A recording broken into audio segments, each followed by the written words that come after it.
Oke, bismillah. Assalamualaikum warahmatullahi wabarakatuh.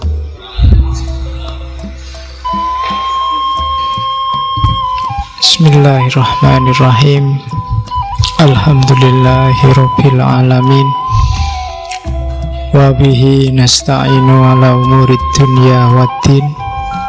Allahumma sholli wa sallim wa barik ala habibina wa syafi'ina sayyidina wa maulana Muhammadin wa ala alihi wa ashabihi wa ala man ittaba'a hudah ila yaumiddin.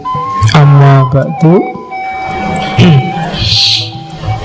Bismillah, kita lanjutkan ngaji filsafat kita malam hari ini di sesi para syahid, para martir. Minggu lalu kita ketemu Abu Mansur Al-Hallaj. Malam ini kita ketemu Syekh Siti Jenar, semacam penerusnya tapi secara tidak langsung. Jadi sebenarnya saya tidak tahu kalian sudah pernah baca-baca atau sudah pernah ketemu atau belum sama beliau ini, karena di toko buku hari ini banyak sekali, di perpus juga mungkin banyak referensi-referensi, materi-materi tentang Syekh Siti Jenar. Diskusi-diskusi juga banyak. Ya, malam ini kita nukil sedikit saja ajaran-ajarannya Syekh Siti Jenar dengan kapasitas kita yang juga sedikit. Jadi sak nyampe ya kan. Jadi Siti Jenar itu semacam sawah yang luas. Sayangnya kita tidak punya traktor, kita punyanya ya cangkul tapi kecil lagi. Jadi saintu malam ini ya, kalau mau tuntas pikirannya Siti Jenar juga agak berat. Di samping waktunya terbatas, yang ngaji dan di ngaji juga kapasitasnya terbatas. Oke, jadi harus itu. Terus Syekh Siti Jenar ini sangat terkenal memang karena kontroversinya dan juga gerakan sosial yang dia lakukan zaman itu. Saya menyebutnya gerakan sosial karena kalau dari aspek pemikiran, sebelum Syekh Siti Jenar banyak yang punya gagasan-gagasan mirip Syekh Siti Jenar. Bahkan beberapa wali songo menurut catatan saya, Sunan Bonang, Sunan Giri, bahkan Sunan Kalijogo, itu ajaran-ajarannya juga mirip-mirip kalau ditelaah secara serius. Hanya saja mungkin ada beberapa yang kalau di buku-buku itu, di sidangnya para wali itu, kesalahannya Syekh Siti Jenar adalah sama kayak Al-Hallaj kemarin, bongkar rahasia yang harusnya untuk orang-orang khawas disampaikan begitu saja pada orang-orang awam. Nah, problemnya di situ. Makanya nanti kalau ada yang tanya, ngaji Syekh Siti Jenar kok cuma isinya itu Pak? Loh, audiennya belum nyampe, makamnya belum khawas. Daripada saya dituduh menyebarkan ajaran sesat kan ya, jadi kita main aman. Oke, catatan pertama itu Syekh Siti Jenar ini termasuk grupnya para penyebar Islam di Indonesia yang awalnya sumbernya dari Gujarat, India. Gujarat ini bau Islamnya agak cenderung Persian, agak cenderung Syiah. Jadi kalau dirunut dari sejarah, jadi ada seorang mursyid Thariqah di Gujarat, Thariqat Satariyah, namanya Syekh Abdullah Khanuddin. Ya, dari namanya Khan itu kan sudah ada bau India jelas. Kalian kan kenal Shahrukh Khan, Salman Khan, Amir Khan, itu kan baunya India jelas.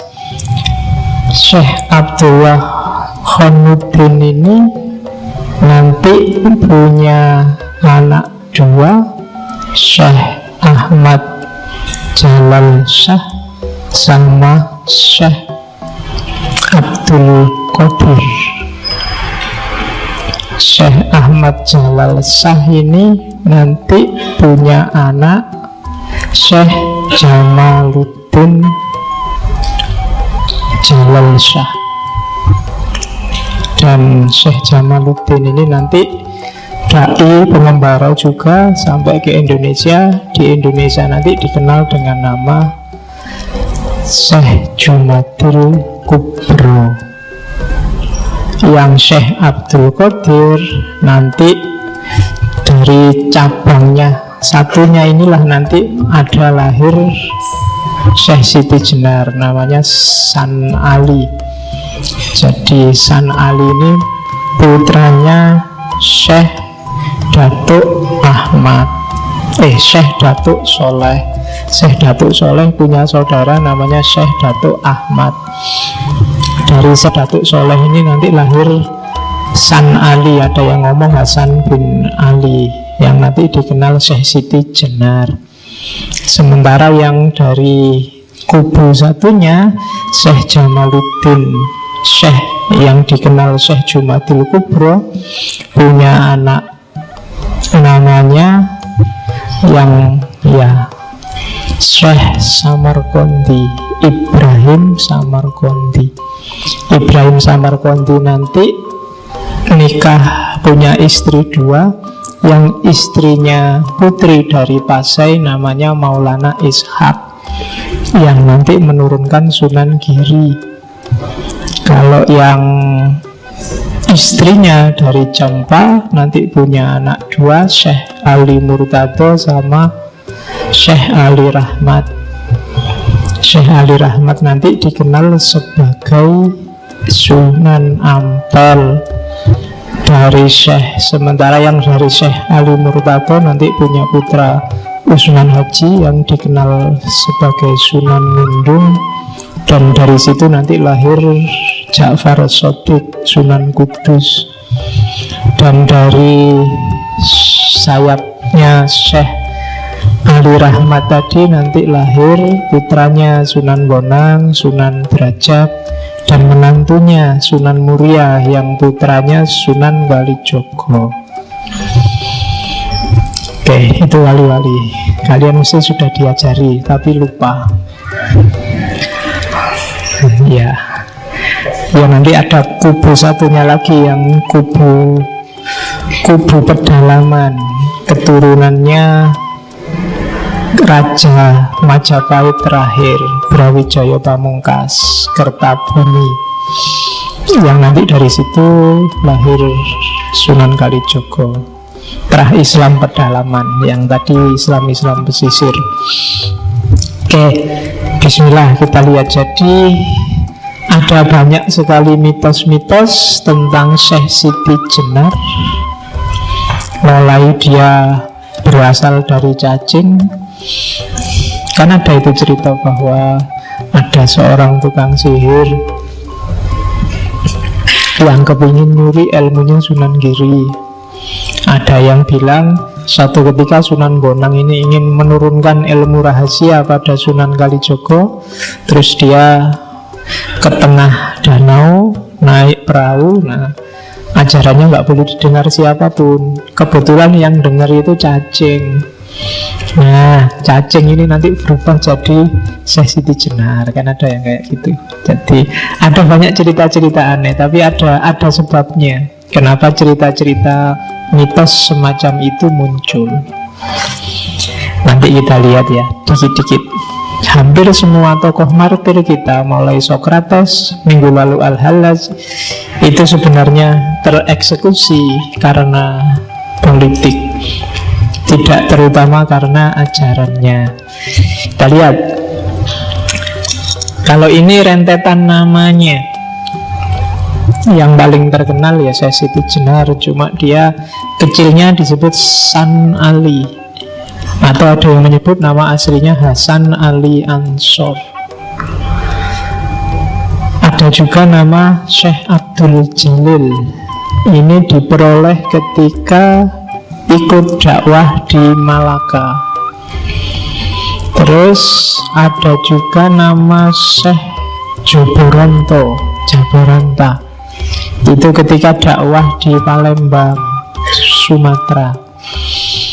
Ada juga nama Prabu Satmoto.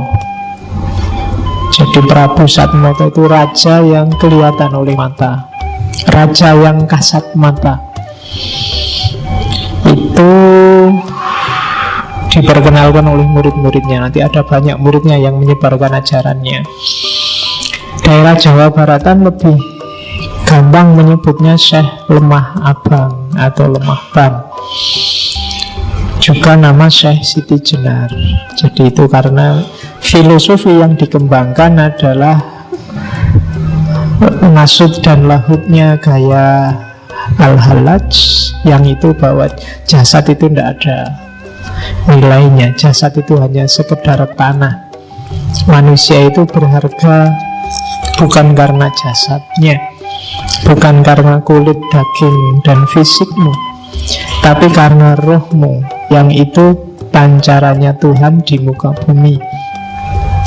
Dan itu Syekh Siti Jenar mungkin sering mengajarkan ini, sehingga oleh muridnya dinamai Siti Jenar. Dia sering mungkin berfilosofi tentang tanah merah. Maka nanti kita lihat seperti apa ajarannya. Ada juga nama Syekh Nurjati atau Pangeran Panjunan, atau kadang juga disebut Sunan Sasmito. Ini adanya di Babat Cirebon. Variasi lain ada Syekh Siti Bang, Syekh Siti Brit, Syekh Siti Luhung, naskah-naskah Jawa Tengah. Kalau Rangga Warsito menyebutnya Sunan Kajenar. Ada juga nama Syekh Wali Lanang Sejati. Nah, itu susah ini. Kalau Syekh Wali Lanang itu biasanya dinisbatkan pada Maulana Ishaq, bapaknya Sunan Giri. Tapi Syekh Siti Jenar ini tidak cuma Syekh Wali Lanang, tapi Wali Lanang Sejati. Ya, ada juga nama Syekh Jati Mulyo. Ada juga nama Syekh Sunyoto Jati Murti Susuhunan ing Lemah Abang. Gelarnya panjang ya. Oke, sekarang silahkan kamu hitung dan dihafalkan berapa namanya Syekh Siti Jenar. Ya kan, kalau ada ujiannya kan kamu harus menghafalkan ini. Sebutkan nama-nama Syekh Siti Jenar dan alasannya. Nah, ya kan harus gitu, harus dihafalkan. Oke, kita lihat guru-gurunya. Guru pertama adalah Syekh Datuk Kahfi. Syekh Datuk Kahfi ini tinggalnya di Cirebon. Ini masih sepupunya. Kalau bapaknya Syekh Siti Jenar kan Syekh Datuk Soleh, bapaknya Syekh Datuk Kahfi itu Syekh Datuk Ahmad. Jadi sama-sama Datuk karena tinggalnya di Malaka. Orang tua kan dipanggil Datuk. Yang sering nonton Upin Ipin mesti ngerti. Jadi Syekh Datuk Kahfi ini mursyidnya Torekot Ahadiyah. Jadi nanti ada semacam bagi-bagi tugas. Kalau Syekh Datuk Kahfi itu Jawa Tengah ke barat sampai ke daerah-daerah Filipina, Malaysia, dan seterusnya. Sementara Maulana Malik Ibrahim itu Jawa Tengah ke timur sampai daerah Bali, Maluku, dan seterusnya. Itu pembagian wilayah dakwahnya. Sama-sama disebut mursyidnya Tarekat Ahadiyah. Nanti daerah-daerah India, Pakistan, dan sekitarnya, kemarin sudah saya sebut Syekh Ahmad Faruk Sirhindi, itu juga mursyid tarekatnya Ahadiyah. Satu lagi ada yang namanya Syekh Ahmad Bilali, itu dari Muhammad Al-Bilali, itu dari daerah Hijaz dan sekitarnya, Arab Saudi dan sekitarnya. Itu bagi-bagi dakwahnya zaman itu. Karena di Asia kan Islam di daerah-daerah tertentu belum tersebar. Jadi guru pertamanya San Ali, Syekh Siti Jenar, itu Syekh Datuk Kahfi. Dari beliau Siti Jenar belajar banyak, khususnya untuk dasar-dasar ilmu keislaman. Terus setelah dari Syekh Datuk Kahfi, sempat juga nanti belajar pada Arya Damar. Arya Damar zaman ini sudah tua. Arya Damar itu bapak tirinya Raden Patah. Aslinya Cina. Arya Damar ini muridnya Syekh Ibrahim Samarqandi. Di hari tuanya dia jadi sufi.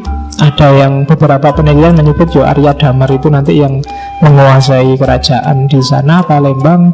Antara lain namanya adalah Aditya Warman pada zamannya. Nama Cinanya adalah Xuan Liong, naga emas. Dan di hari tuanya dia jadi sufi. Dari Arya Damar ini nanti Syekh Siti Jenar belajar tentang Nur Muhammad. Oke, terus semangat cari ilmunya luar biasa Siti Jenar ini, termasuk dia menjelajah ke agama-agama lain saat itu. Yang terkenal hidup kan Hindu, Buddha, warisannya Mojopahit. Dan ajaran-ajarannya nanti sedikit banyak ada pengaruh Hindu Buddhanya. Jadi yang paling terkenal kan Siti Jenar itu belajar kitab nama warisannya Prabu Kertawijaya, Caturvipala. Ini kitab Hindu Buddha. Jadi agama khasnya Mojopahit itu kan mix antara Hindu dan Buddha. Orang menyebutnya Siwa Buddha. Siwa tapi masuk Buddha. Siwa itu kan harusnya Hindu, tapi di Mojopahit digabung Siwa Buddha. Nah, itu kitab warisan Mojopahit itu yang paling terkenal itu Caturvipala, dan 4 ajaran yang nanti berpengaruh pada Syekh Siti Jenar, yaitu 4 laku utama. Ini sufi. Yang pertama nisra, lenyapnya keinginan. Nirhana, lenyapnya keterikatan dengan yang jasmaniah. Yang ketiga niskala. Niskala itu fana. Fana itu bersatu dengan yang tak terbatas. Dan yang keempat nirasraya. Nirasraya itu fana fil fana, puncaknya kelenyapan. Kalau fana itu egomu hilang, kamu bersatu dengan Tuhan. Tapi kalau fana fil fana itu sudah nggak bisa dibahas, nggak bisa dibahasakan lagi, nggak bisa dijelaskan. Bersatu itu kan masih bisa dijelaskan. Ana al-haq, akulah kebenaran, masih bisa diucapkan dengan kata-kata. Fana tapi masih bisa ngomong, akalnya masih jalan. Tapi fana fil fana itu sudah wallahu a'lam bishawab. Wassalamualaikum, sudah selesai. Kamu sudah nggak bisa ngomong apa-apa. Kalau Nabi Musa sudah pingsan, dia tidak bisa ingat apa-apa lagi. Itu fana fil fana. Kalau ajaran Hindu, Buddha namanya nirasraya. Nah, itu jadi ini ajaran ini sangat berpengaruh nanti di Syekh Siti Jenar. Terus dia juga pernah mengembara ke Baghdad. Baghdad, karena dia tahu nenek moyangnya ada di sana. Jadi Syekh Siti Jenar yang tak sebut tadi dari Gujarat itu kan, kalau ditarik garis silsilahnya, keturunan dari Husain bin Ali. Kalau Husain kan ya berarti masih cucu langsungnya Rasulullah. Maka dia juga ingin kenal sama nenek moyangnya. Maka dia sempat belajar di Baghdad. Dan di Baghdad lah dia kenal ajaran-ajaran tasawuf. Dia kenal Al-Hallaj, dia kenal Ghazali, dia kenal Al-Qushairi dan kawan-kawan. Cuma dalam sejarahnya yang paling bikin Syekh Siti Jenar terpesona adalah karya-karya Abdul Karim Al-Jili. Jadi Abdul Karim Al-Jili ini dia nulis 3 kitab yang bikin Syekh Siti Jenar jatuh cinta, yaitu Hakikat Al-Haqaiq, yang kedua Al-Manazil Al-Ilahiyah, dan yang ketiga Al-Insan Al-Kamil. Ini kitab yang bisa kamu cari dan kamu download. Syukur-syukur bisa kamu baca, syukur-syukur bisa dijalani. Apalagi yang Insan Kamil, nanti termasuk berpengaruh pada Iqbal dan kawan-kawan. Jadi konsep Insan Kamil dalam tradisi tasawuf yang paling terkenal kan memang dari Al-Jili, dan yang kedua dari Ibnu Arabi. Versi eksistensialisnya nanti disempurnakan oleh Iqbal dari India. Nah, jadi dengan bekal dari guru-guru awal sampai guru-guru akhir, nanti Syekh Siti Jenar menjalani lakunya sendiri sebagai seorang sufi dan melakukan gerakan sosial besar-besaran waktu kembali berdakwah ke Jawa, yang kemudian dakwahnya ini meresahkan penguasa saat itu. Dan jadi transisi dari Raden Patah dan Sultan Trenggono. Jadi Syekh Siti Jenar dan murid-muridnya dianggap mau bikin makar. Jadi Syekh Siti Jenar itu kan dulunya ketika berdakwah itu kan muridnya banyak, dan dia bikin komunitas-komunitas. Komunitas ini nanti yang dikenal komunitas Lemah Abang. Dia buka hutan, buka daerah baru, pengikutnya banyak, dan cabangnya di mana-mana. Hampir di seluruh Jawa ada.